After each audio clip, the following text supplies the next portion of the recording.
of a suicide bomber. You're trying to build up a picture of someone's motivations and state of mind before they died. The investigation uses research from around the world to explore the psychology of a fanatical mind. I was full of self-belief. I was willing to give my life that day. Uncovering research that confronts our expectations about who the suicide bombers are. You don't have to be evil. You don't have to be mad. You just need to be in the right context. The challenge is to understand what motivated these four men and to stop it happening again.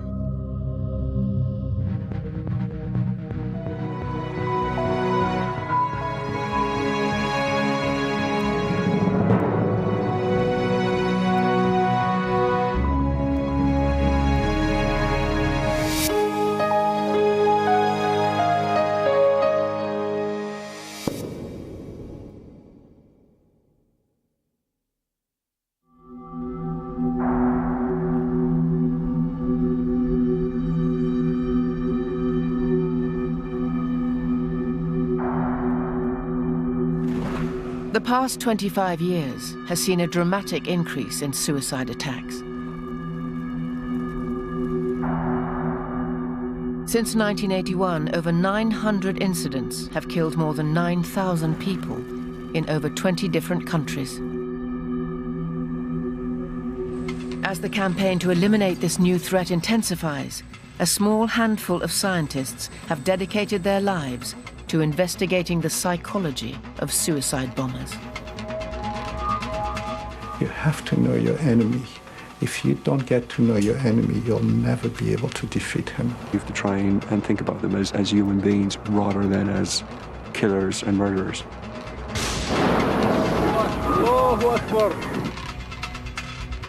You begin to empathize with what they're going through, without necessarily sympathizing it. But without the empathy, there's no hope of talking to people or understanding them. By piecing together information about the London bombers and combining this with our understanding of suicide attacks from around the world, these scientists are beginning to understand why and how the events of July the 7th took place.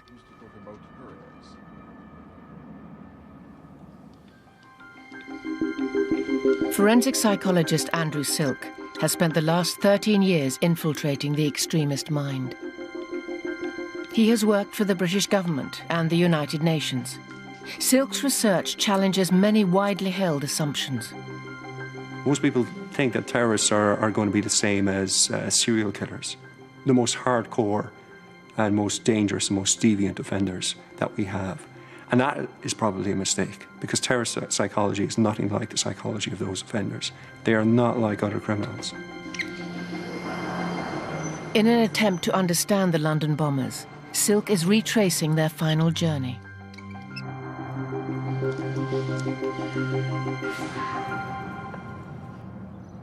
His journey begins in Beeston, South Leeds. On the evening of July the 6th, 22-year-old university graduate Shezar Tanweer played cricket with friends in the local park. He was a very kind and caring person. He was respected by everybody, and he respected everybody. If you had been watching that night, you wouldn't have thought that there was anything remarkable about him, and you certainly wouldn't have realised that within a few hours he would be leaving this place in a car with two of his friends, and that car would be filled with explosives, and they'd be on their way to London. Later that night, Tanweer met up with two other men. 30-year-old Mohammed Siddiq Khan and 18-year-old Hasib Hussain. Hussain had recently left school and was due to start a college course in September. I can't imagine him doing something like this. I personally don't think he did something like this. He was obligated to do something like this. Mohammed Khan taught at the local primary school. He was married with a 14-month-old daughter and a second child on the way. Ordinary, nice, friendly, chatty person, you know, that would be helpful, you know, with anybody and everybody. Nothing seemed remarkable about these three men as they drove out of Beeston in the early hours of July the 7th. We believe that if someone does something very extreme, then they must have a mind and a psychology which is also very extreme. But psychological research gives a very different insight into the nature of suicide bombers. From the early 1990s, Israel has experienced a campaign of suicide bombing. Over 5,000 people have been killed or injured in almost 200 incidents.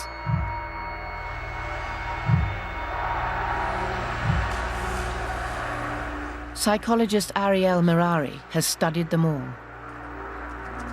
For the past 20 years, he's been trying to unpick the personalities of these suicide bombers, trying to find a psychological profile to link them. I think what motivates me, essentially, is really the willingness to know what makes people tick.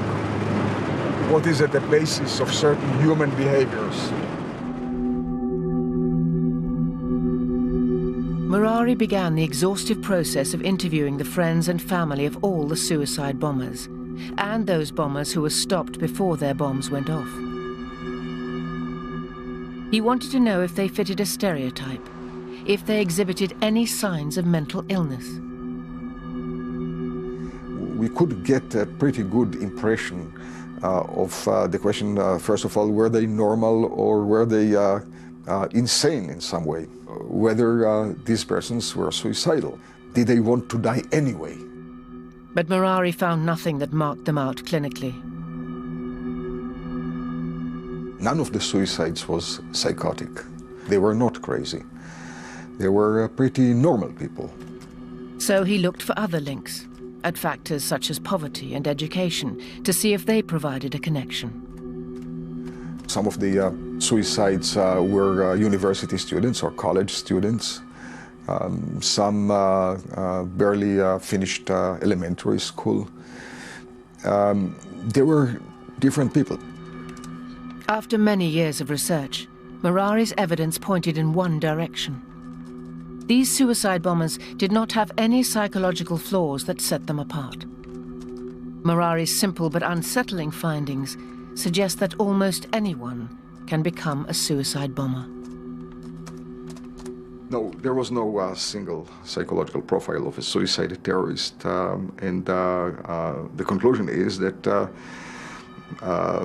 suicide terrorism must be explained primarily by something different. 4 a.m., July the 7th. The London bombers head down the M1 towards Luton.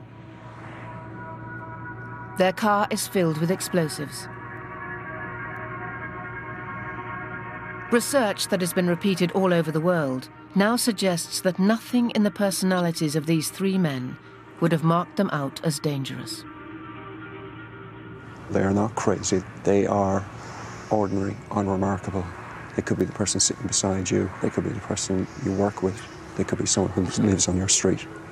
This is something that we see again and again in the lives of suicide bombers. They are not the bottom of the barrel. This uncomfortable truth, the idea that ordinary people can carry out such extreme acts, was first revealed in a series of simple experiments conducted over 40 years ago.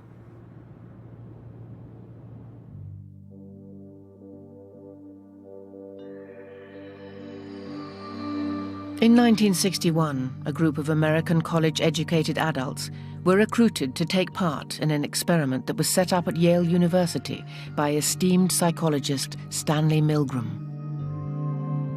Well, the design was a very simple design. They had a newspaper ad requesting volunteers to take part in the study. And the study was supposed to be about learning. Would you open those and tell me which of you is which, please? The volunteer is given the job of teacher.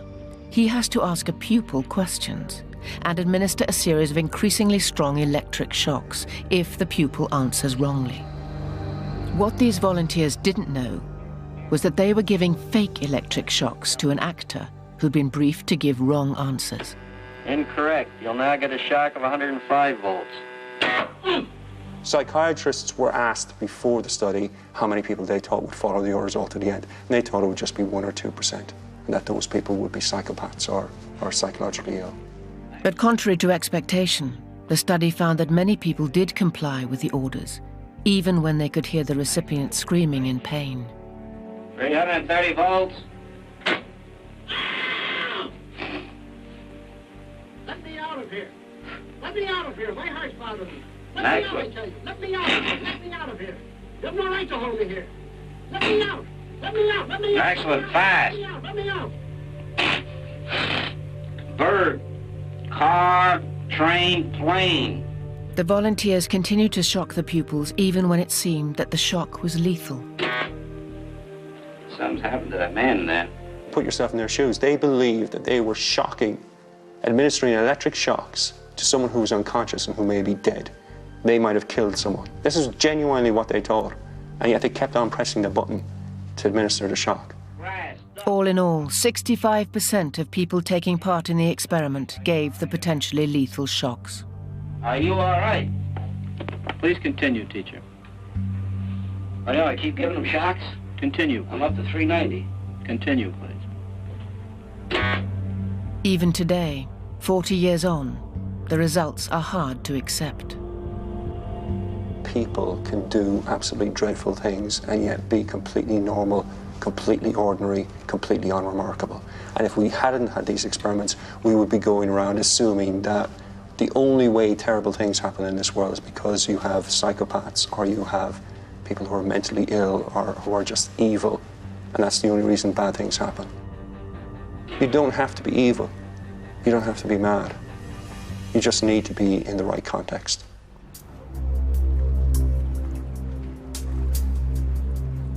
In November 1998, 3 friends moved into an apartment together in Hamburg, Germany. All 3 were students at the local university. They spent a lot of time together, either at the university or at the mosque. They used to eat together very often, discussing politics into the wee hours of the night. One of the men was Mohammed Atta, the hijacker who crashed American Airlines Flight 11 into the World Trade Center.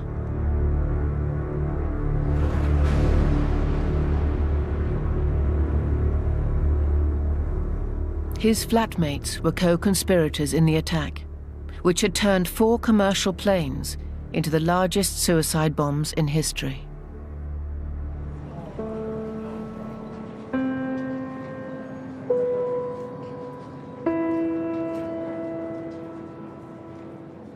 When you're faced with such horror, your first impulse is not to understand, but to condemn and to kill anybody associated with them. Ex-CIA case officer and forensic psychiatrist Mark Sageman wanted to find out exactly how the 9/11 cell had come together. He spent nearly 3 years reconstructing their lives and looking for patterns which might explain the formation of the group.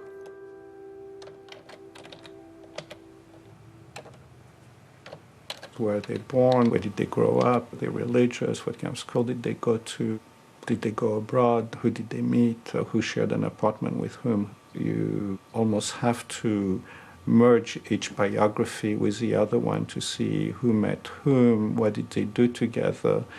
And it was really a long process of piecing pieces together. When he focused on the 6 leaders of the group, which included the 4 pilots, he noticed there was a trend. There seemed to be a pattern emerging from where they lived.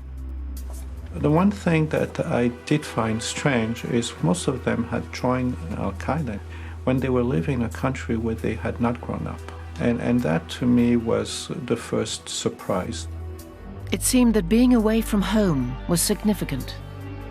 Living abroad makes you probably more royal than the king. We see that throughout history. The British expatriates in India in the 19th century became even more British than the British in England. As he extended his research to accommodate more Al-Qaeda members, he found this was a pattern that repeated itself in 3/4 of his sample. About 75% of my sample joined Al-Qaeda while they were living abroad. And as his database grew, Sageman discovered another subgroup that had been cut off from their cultural origins. Another 10% joined Al-Qaeda while they were second or third generation immigrants. This is very much a second generation phenomenon where you're really not quite sure whether you're from the country of origin of your parents and you're not totally integrated yet in the society. You have the mafia in the United States, you have the various Hispanic gangs in the Los Angeles area. This second generation phenomenon is fairly universal. Sageman concluded that over 85% of all Al-Qaeda members had experienced some form of cultural estrangement. It seemed that he had discovered a fertile ground for creating suicide bombers.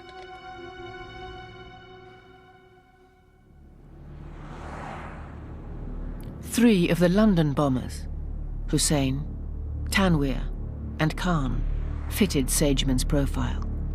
They were second-generation Muslims, born and raised in the UK after their parents had moved here from Pakistan.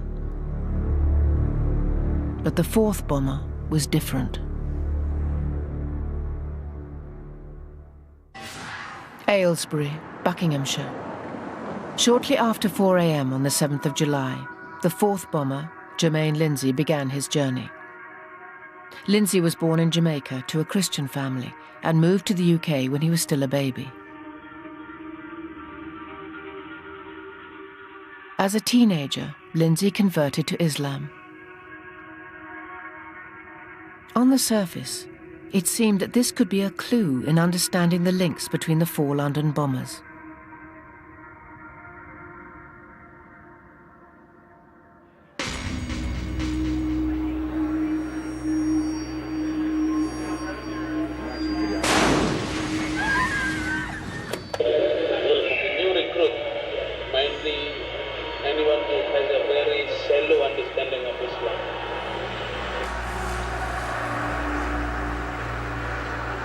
Anthropologist and religion expert Scott Atran has recently returned from Indonesia, where he spent time interviewing Muslim extremists with connections to the 2002 and 2005 Bali bombings.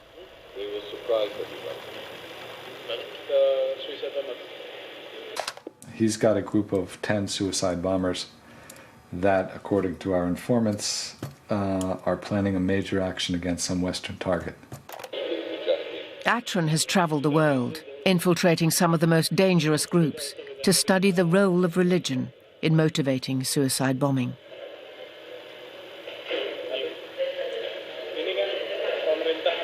So he's saying that the new recruits into the group have a fairly shallow understanding of Islam, but have a very strong spirit, a high eagerness. Atran's research has questioned the links between suicide bombing and religion. There's nothing in the Quran that justifies suicide bombing, any more than there's something intrinsic to the Bible that justifies suicide bombing. His evidence points to the activities of secular groups from around the world. Most of the suicide bombings that have been carried out recently in contemporary history have been by Tamil Tigers, a secular group in Sri Lanka, or by Marxist-Leninist groups like the PKK in Turkey. It's only since 9/11 that most suicide bombing has been by global jihadis. Atran concluded that suicide bombing has no direct grounding in any religion. Suicide bombing is a method, like guns, okay, or missiles, or tanks, for realizing political and social ends. Now it's adopted, just like guns are, by many different ideologies and religions. So there's nothing intrinsic to suicide bombing that has anything to do with religion.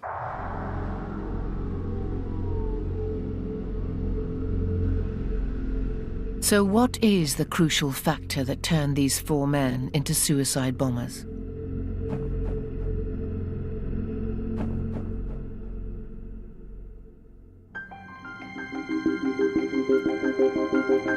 According to psychologists, there is a force that can be more powerful than any religious, political, or personal beliefs.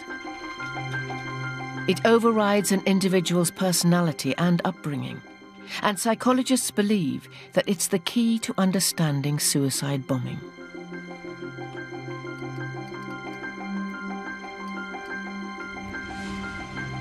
The Asch experiment is one of psychology's oldest and most popular pieces of research.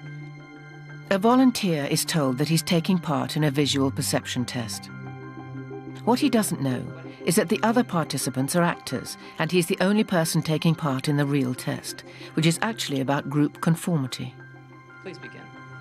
The experiment you will be taking part in today involves the perception of line length. Your task will be simply to look at the line here on the left and indicate which of the 3 lines on the right is equal to it in length. So, for example, if you The actors have been told to match the wrong lines. The volunteer will be monitored to see if he gives the correct answer or if he goes along with the opinion of the group and gives the wrong answer. In the first test, the correct answer is 2. 1. 1. 1.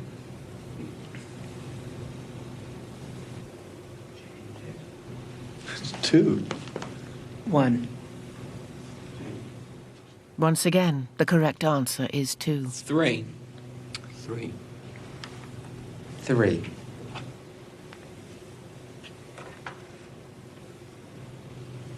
3.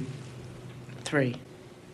The Asch experiment has been repeated many times, and the results have been supported again and again. We will conform to the group. Again, we're very social creatures. We're very much aware of what the people around us think. We want to be liked. We don't want to be seen to rock the boat, so we will go along with the group. Even if we don't believe what people are saying, we'll still go along. 1. 1. 1. 1. Group dynamics is one of the most powerful forces in human psychology. 1. 1. You can take anybody, virtually anybody, ordinary person, put them in a particular group, and they will become like that group.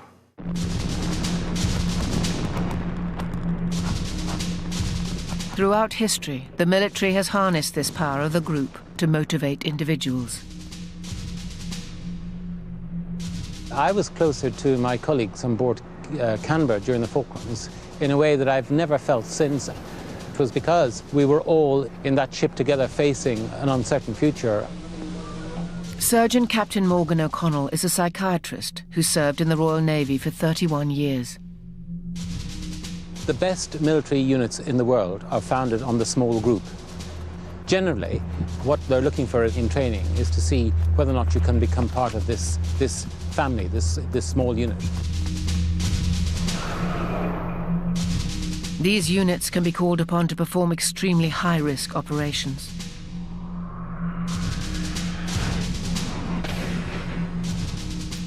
The ability to do these things that in the cold light of day you wouldn't even contemplate beginning to do is founded in this grouping together of people into tight, cohesive band of brothers.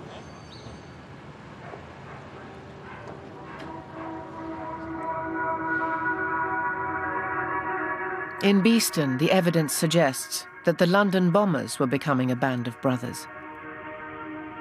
3 of the men had grown up in the same close-knit community and had known each other for a number of years. The 4th bomber, Jermaine Lindsay, is believed to have met the other 3 when he was a teenager living in nearby Huddersfield. Together, they spent time at a local bookshop and used a community gym housed in the basement of a local mosque. This place is important because it was a setting for them to come together. It's not important because there was a radical imam or anything else. That wasn't the case. It was more that this was a venue where they could come together and where they did spend time together and where the friendship developed and the bonds between them developed, and that's why it's important. These group bonds can grow surprisingly strong, resonating with our biological family unit. The family is the most important thing in human societies. It's no accident that all political movements that survive over time use the idiom of brother and sister and mother and father. They trigger our innate desire for family and to protect and be protected by our family. If you can convince people in their inner souls to have the same sentiments as they would for their family, then they will perform the same way as they would for their family. It's a tool used by many organizations. It's a group dynamic, like-minded people. There's the camaraderie. It's like a brotherhood. From the age of 16 to 45, Michael Stone was part of a loyalist paramilitary group. As an active member of the Ulster Defence Association, he carried out numerous assassinations for his organisation. You're in a group who you have the bond, targeting, socialising. You know, they're your family. It's like a surrogate family. There's guys you would die for and you know that would die for you. Literally, I mean, give their life for you. They form a new family that trumps the old family, a fictive, substitute, surrogate family. And these bonds are made stronger as the group detaches itself. You want to make that group the primary group of reference in the person's life. And in order to do that, you actually have to isolate the person from the family and bring them into the group and provide what the family does. I led a double life. You know, my family came secondary. My parents, my sisters, no one knew I was a loyalist paramilitary. You know, it was a secret life I had. I lived a selfish existence, secretive, murderous. Family activities, family life clashed. I never went to my brother's wedding. I couldn't say to my brother, I'm not going to your wedding. I have to go out, I have an operation. I've been looking at this guy for months and I have an operation, I have an individual to kill. How can you say that when he's having a church wedding? You can't, so you fall out with him. As the London bombers became closer, their circle of association appears to have become smaller. You find that the group becomes someone's life, the cause becomes their life, and they interact less and less with friends and family members who are not involved in the cause. The group was turning inwards, spending more and more time together, and showing signs of a shift in outlook. There were signs as time went on that the group was becoming more radical, and we see that concerns were raised about the activities in the gym, and there also seems to have been a falling out with the elders of local mosques in the area and the tree bombers who lived in the local region. And there were signs of change at home. It has been reported that Mohammed Khan's marriage had recently broken down and that he moved out of the family house. Relations between Jermaine Lindsay and his wife have been reported as strained too. She suspected him of having an affair because he would disappear for days at a time. What was originally a friendship had, in the run-up to the bombing, become something which was much more radical, much more political, and had a very strong ideological focus. And it had changed from the original friendship. The four men had gone from being friends to being co-conspirators in Britain's first suicide attack.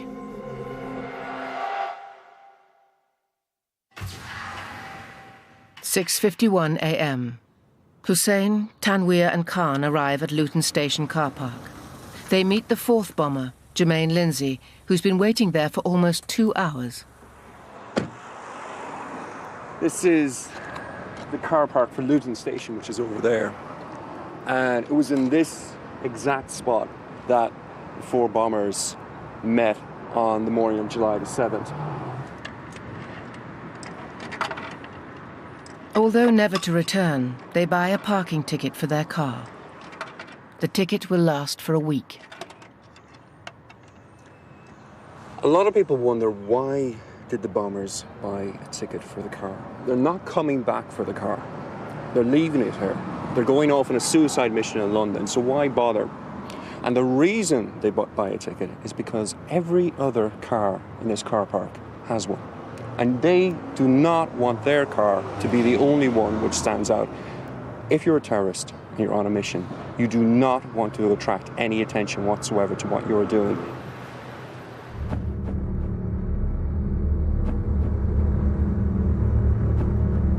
As they make their way into the station, they leave 2 primed bombs under the front seat of the car. Although homemade, these bombs have been constructed with skill and expertise. Such a high level of organization and planning seems to suggest that the 4 bombers were well connected to a wider organization. That they were recruited, trained, and supported by the experience of an organization such as Al-Qaeda. But new evidence points to a far more troubling possibility. The possibility that a group like this can develop without any outside influence at all.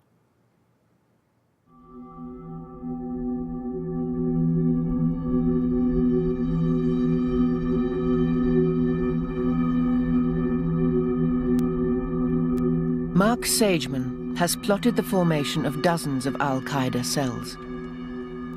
His findings are an unsettling insight into the evolution of an extremist group. Most people think of a terrorist as a kind of weak-minded, naive young person who is preyed upon by the sinister recruiter who brainwashes him into terrorism. It turns out it's quite the opposite. Over the course of 3 years, Sageman has mapped the lives of over 400 Al-Qaeda suspects, from London to Madrid to New York. This cluster here is a 9/11 cluster. Each one of those dots is a person. The gray lines are physical links, relationship that people have with each other. There's enough connection to form a group. By plotting the lives of each individual and their relationship to each other, he's been able to build up a clear picture of the point at which they joined the organization.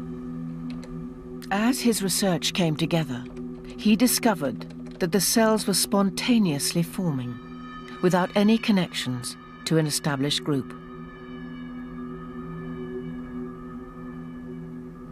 The friendship bond is really the glue that holds them together, and it predates their transformation into jihadis. And people who were friends, who were not originally religious, many of them drank alcohol, partied, but together they collectively radicalized each other. It was a pattern that Sageman discovered was repeated across the world.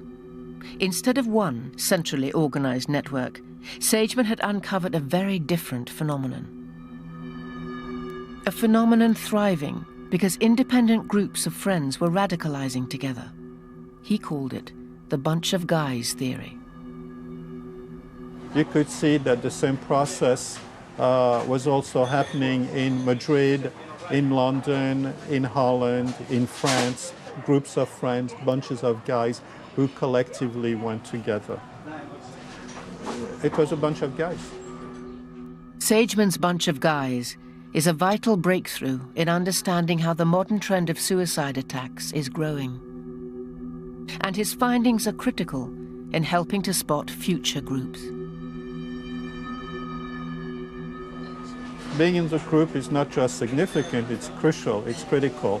This is a form of terrorism which is group dynamics. If you don't understand the group, you just don't understand this form of terrorism. There doesn't need to be anybody exploiting the group. The willingness to carry out suicide attacks can predate any contact with an established group or mastermind figure. Most young people are radicalized, and then they beg Al-Qaeda to take them. And they're very, very disappointed when they go to the training camps and Al-Qaeda decide not to select them. Only about 20%, 15 to 20% were selected by Al-Qaeda. It's very much like applying to an elite school. The elite school does not have to recruit.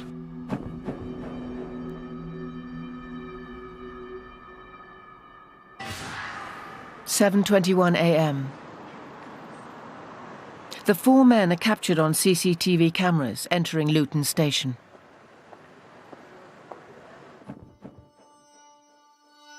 One of the most remarkable features about the CCTV footage is how calm and ordinary the guys look and how casual they look. It's not the image of hardened killers on their way to commit slaughter. They look fairly casual, fairly relaxed heading in there, and that's exactly the way they're supposed to look. There are a lot of parallels between that image and the images that we have of the 9/11 hijackers, where again, here they are coming through the security check at the airport. You've no idea that these men are basically on their way to commit the worst terrorist attack in history, to kill more people in an attack than have ever been killed by terrorists before.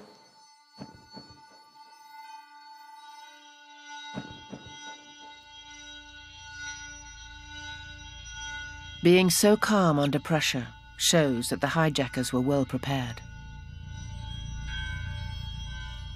You know, they're familiar with this environment. They went to the airports, they checked out the flights. They'd been there before.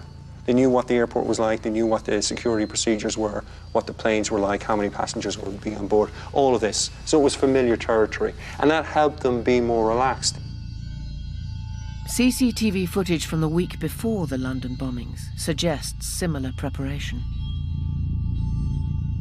I would expect that there would have been other dry runs, that this wasn't the only one that was carried out. The dry run would have been especially important for Lindsay because he was geographically separate from the rest of the team. That type of preparation, both physical and mentally running through it as well, is helpful in terms of reducing anxiety and staying on focus and staying focused on the task. 7:48 a.m.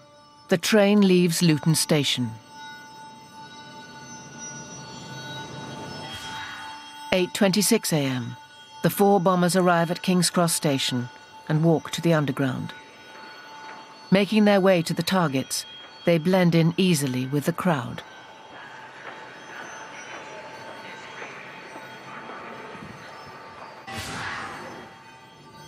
8:30 a.m. The bombers separate and head towards separate tube lines. This is the concourse between the Circle and the Metropolitan line. And this is the point where the lines branch off, one heading east, one heading west. And it's probable that this was the last place that the bombers were together. And after this point, they had all separated, they were all alone. Now, this was a crucial phase of the operation. Would they stay committed to the cause? Would they stay committed to the group? Or would they waver and pull out? Ariel Marari has studied these decisive final moments of suicide bombers in Israel. Now the question is, what prevails? Fear or commitment? These are conflicting forces, fear and commitment. The closer the person gets to the target, the greater his fear. This fear can affect people differently. There are suicide bombers who don't hesitate. They go straight to the target and explode, not showing any sign of hesitation whatsoever. Others, however, do hesitate. Those that hesitate hope that some external intervention will prevent them from completing their mission. For instance, a case of a suicide bomber who entered a restaurant. He first got to the bar, asked a glass of water from the bartender, drank it, and only then, as nothing happened, I mean, nobody stopped him, he exploded. Now, this was last moment attempt, I suppose, to delay the final act as much as possible. So there are differences between suicide bombers. 8:40 a.m. The bombers head towards crowded rush hour tube trains. They are on the platform, they're getting ready to get on the train. It doesn't make a difference in a sense, who is on the train. They will have dehumanized the victims. They're not thinking about the people they're going to kill as people. Dehumanization is a key thing. Any group which believes that it's in conflict or in competition with another group, you find that they dehumanize the outgroup. They see them as things, as monsters. For almost 20 years, Loyalist paramilitary member Michael Stone dehumanized his victims. In 1988, he carried out his most notorious mission, launching an attack at an IRA funeral. The assault killed 3 people and injured 60. Michael Stone was imprisoned shortly afterwards. I had 7 hand grenades in a pouch around my waist, 2 handguns. I pulled the pin of a grenade, and when I pulled out, I says, "No going back now." I threw the pin away. Could have replaced the pin and walked away. Threw the pin away. Nowhere to go now.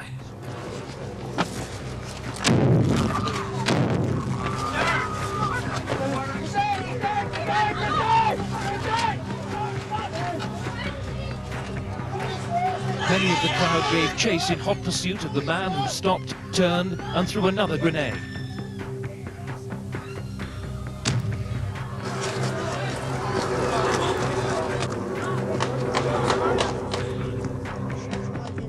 Scattered. As I moved forward, there was a voice from the back of me, "Hey boy." I looked round. This individual had appeared. Black coat, black trousers, white shirt, typical IRA steward. I turned round, fired once, he dropped, he was dead. You dehumanize that individual. You know, you don't go, "That's Paddy, and he has a wife, he has children, he has sisters." You know, because then you lose the edge. You have to say, "That's a target. That's 2 shots to the chest and 1 to the head. Do it quick." You're killing the enemy. You're killing a soldier. You're killing the flip side of yourself. So get it done.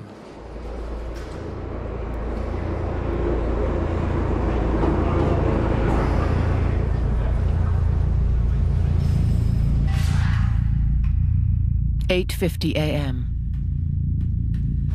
3 bombs explode simultaneously.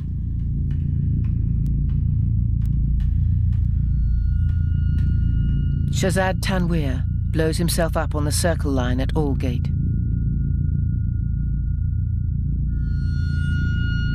Jermaine Lindsay on the Piccadilly Line between King's Cross and Russell Square.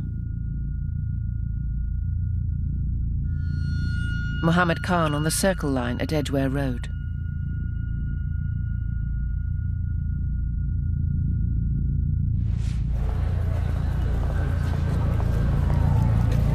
On the Northern Line, trains were severely delayed. It has been speculated that these delays prevented the youngest bomber, Hasib Hussein, from detonating his bomb on the tube. It seems that his part of the operation had not gone according to plan. He is alive and alone.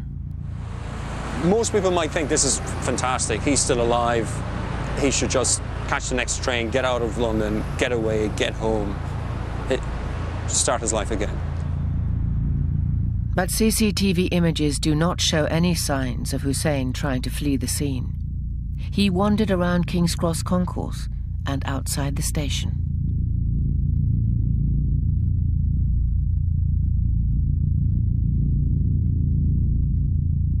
The experience of the military may give an insight into his state of mind. When you're in the battlefield, there's very little going on in your brain, because you haven't got time for anything. You're just focused on the task in hand. And that is about using your weapon as you've been taught. Your heart rate increases, as does your respiratory rate. And there's an increased production of adrenaline. You're tensing your muscles, you're sweating. You may well get headache. Your bowels might get loose. Your throat might constrict. But you overcome all of these because you're focused on the task in hand. Indeed, you may not even be aware of them. But 57 minutes pass before Hussein completes his mission. In this time, he telephoned his fellow bombers. It's very interesting, of course. the fact that he phoned his friends. It is possible that he indeed hesitated. He wanted to make sure that they all carried out their mission. Eyewitness reports suggest that Hussein made his way along the Euston Road. All that is known for sure is that sometime before 9:45, he boards a number 30 bus. The stress he would have been under would have been immense. And again, this would have affected his ability to focus, his ability to concentrate. He was not in a pleasant place. He would have been extremely anxious, extremely nervous. The calmness, the task focus that might have been there earlier on almost certainly would have been undermined.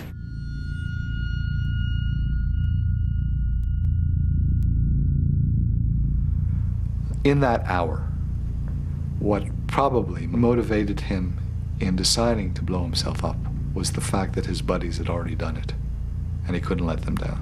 With his 3 friends already dead, it would be extremely difficult, psychologically speaking, for the remaining 4th guy to refrain from doing it. Even if he feared death, even if he basically did not want to die, it would be very, very difficult for him psychologically to refrain from completing his mission.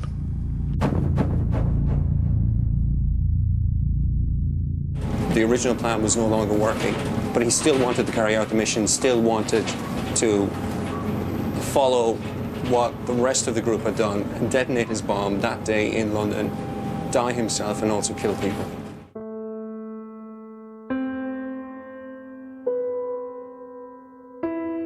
At 9:47 a.m., the 4th bomb explodes. Altogether, the 4 bombers have killed 52 people and injured over 700.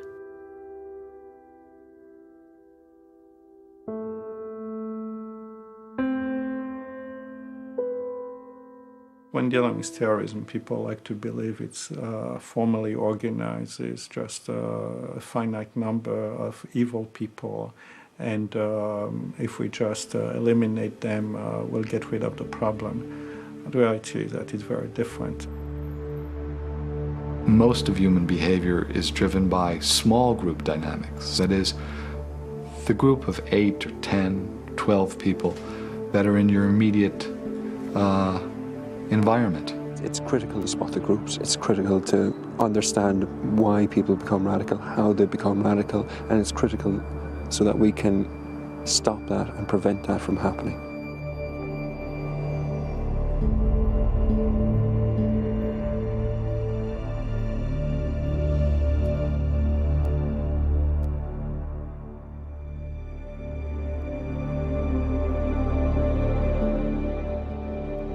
Next week, Horizon investigates a hidden genetic world that connects generations in ways science never imagined possible.